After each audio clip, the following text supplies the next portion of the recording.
Hello everyone, I hope आप सभी बहुत अच्छे होंगे। आज जो हम आपके सामने डिस्कस करेंगे वो union health minister Shri JP Nadda ji द्वारा जो रिलीज़ की गई है इंडियन फार्माकोपिया 10th एडिशन की, उसके बारे में हम आपके सामने डिस्कस करेंगे। उसके बारे में बताएंगे कि इसमें क्या क्या मोनोग्राफ ऐड हुए हैं, क्या क्या इसमें चेंज हुए हैं, किन चीज़ों पर सबसे ज़्यादा फोकस किया गया है, क्या इसमें नई चीज़ें जुड़ी हुई हैं। हम आपको सारी चीज़ें बताएंगे। आप देखिए, मैंने इसमें स्लाइड के माध्यम से मैं आपको सारी चीज़ों के बारे में बताऊँगा। यहाँ पे देखिए स्टूडेंट्स, जो अभी हमारी यहाँ पे रिलीज हुई है 10th एडिशन इंडियन फार्माकोपिया, इसकी डेट क्या है 2 जैन 2026। ठीक है, 10th एडिशन फार्माकोपिया है। किसके द्वारा इश्यू की गई है?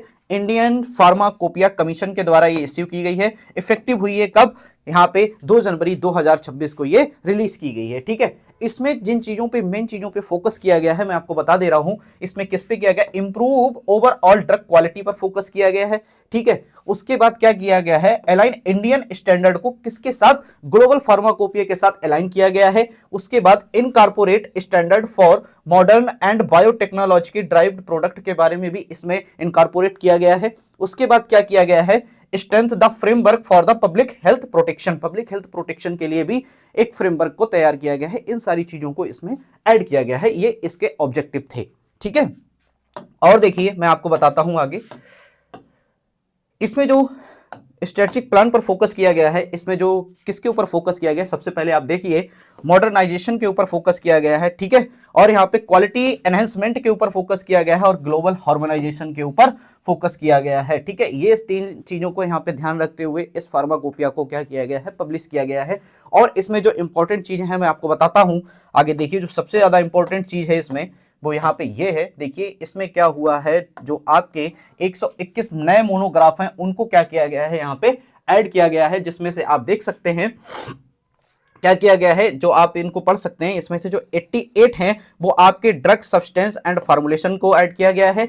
यहाँ पे 20 ब्लड एंड ब्लड कंपोनेंट्स को ऐड किया गया है। उसके बाद 8 जो आपके 8 नहीं 5 जो हैं आपके, वो vitamin, mineral and amino acid को ऐड किया गया है। और यहाँ पे जो 3 है वो ह्यूमन वैक्सीन को यहाँ पे ऐड किया गया है। ठीक है, इसमें देखिए ये सारी चीजें बहुत इंपॉर्टेंट बन जाती हैं। आपके आगे आने वाले जितने भी एग्जाम है उनके लिए भी बहुत इंपॉर्टेंट चीज हो गई है ये, कि जो अभी आपकी आईपी जो आपकी 10th एडिशन की आई है, वो उसमें कितने मोनोग्राफ ऐड हुए हैं? 121 मोनोग्राफ ऐड हुए हैं। और किस किस कैटेगरी में ऐड हुए हैं? तो 88 जो आपके थे वो ड्रग सब्सटेंस में, और ये चीज आप एक समझ गए होंगे। 20 हुए हैं आपके ब्लड में, और 5 विटामिन, मिनरल और अमीनो एसिड में, 3 आपके ह्यूमन वैक्सीन से रिलेटेड हैं। ठीक है, ये यहाँ पे इंपॉर्टेंट चीज हो गई है। उसके बाद और देखिए आप किन चीजों पे भी फोकस किया गया है। जो मेन चीजों पे फोकस किया है वो देखिए आप, इस पे किया बायोटेक्नोलॉजी ड्राइव्ड प्रोडक्ट के ऊपर फोकस किया गया है। इसमें क्या किया गया है? Dedicated monographs and standard for the complex biological medicine. ठीक है, उसके बाद vaccine and the blood product के ऊपर, और यहाँ पे क्या है? मॉडर्न थेरेपीज के ऊपर फोकस किया गया है। ठीक है, मॉडर्न थेरेपीज के ऊपर भी फोकस उतना ही किया गया है। और देखिए आगे जो चीजें हैं, यहाँ पे सीधी सी बात है, यहाँ पे और क्या इंप्रूवमेंट किए गए हैं मैं आपको बता दे रहा हूँ। इंप्रूवमेंट देखिए, कुछ जो मोनोग्राफ है उनको रिवाइज किया गया है। ठीक है, और क्या है यहाँ पे? सीधा सा यहाँ पे ध्यान दिया गया है, इम्प्योरिटी लिमिट्स पे ध्यान दिया गया है। और क्या किया गया है? कुछ एनालिटिकल मेथड्स को भी क्या किया गया है? यहाँ पे इंप्रूव किया गया है। ठीक है, और आप एक चीज देख लीजिए, यहाँ पे क्या हुआ है? 5 जनरल चैप्टर्स को भी ऐड किया है। क्या ऐड किया है? 5 जनरल चैप्टर जो हैं वो भी ऐड किए गए हैं इसमें। जो किससे रिलेटेड हैं वो मैं आपको बता रहा हूं, आपकी एनालिटिकल टेक्निक से रिलेटेड है, एडवांस आपके फार्मास्यूटिकल प्रैक्टिस से रिलेटेड है, और क्या है? प्रोवाइड किया गया है क्या? Stronger foundation for the quality testing के लिए यहाँ पे इतनी चीजों को भी इंप्रूव किया गया है। और इसमें क्या किया गया है? ये 5 नए चैप्टर भी ऐड किए गए हैं। ठीक है, और मैं आपको बताता हूं, और इसका मेन जो फोकस है वो किस पे किया गया है? वो स्टूडेंट्स फोकस किया गया हार्मोनाइजेशन पे, ग्लोबली हार्मोनाइजेशन पे फोकस किया गया है।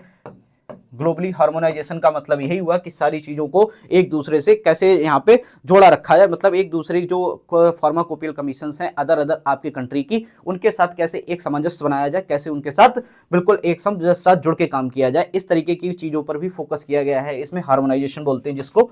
और आगे हम आपको बताते हैं उसके बाद देखिए इसका जो बिल्कुल इकोसिस्टम जो यहाँ पे तैयार किया गया है, इंडियन फार्माकोपियल जो है वो किन किन को फॉलो करना है। देखिए सीधी सी बात है, फार्मास्यूटिकल मैन्युफैक्चरर्स को इसमें यहाँ पे उनके लिए गाइडलाइंस को तैयार किया गया है, और यहाँ पे क्वालिटी कंट्रोल लेबोरेटरीज के लिए कुछ अमेंडमेंट किए गए हैं, और रेगुलेटरी अथॉरिटीज के लिए, और सीधा सा यहाँ पे आता है एकेडमिक और रिसर्च के जो लोग जुड़े हुए हैं उनके लिए इसमें थोड़े थोड़े अमेंडमेंट किए गए हैं। सारी चीज़ों को यहाँ पे बदला गया है, ठीक है, वही चीज़ें हैं, और कुछ चीज़ें जो हैं वो नई जोड़ी गई हैं, कुछ जो चीज़ें पुरानी थी उनको थोड़ा सा इंप्रूव किया गया है, ठीक है।